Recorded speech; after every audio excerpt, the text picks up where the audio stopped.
আপনি কি দুনিয়া বেশি ভোগ করে ফেলছেন না ফরমান? এই যুবক, কি বেশি দেখে ফেলছো?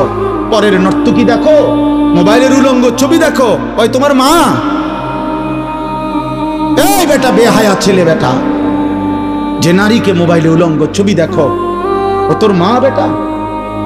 ও তোর বোন? তোর মাকে এমন উলঙ্গ কেউ দেখুক? একটা নির্লজ্জ বেহায়া বল, এখন দাঁড়ায় বল বেটা, তোর মাকে দেখুক উলঙ্গ, তোর বোনকে দেখুক বিবস্ত্র, তোর মেয়েকে কেউ উলঙ্গ দেখুক, তুমি কেন অন্যের মা দেখো? সে কি কারো মা না? সে কি কারো বোন না?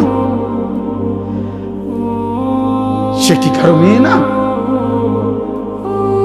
ও কি কারো ফুফি না? ও কি কারো খালা না?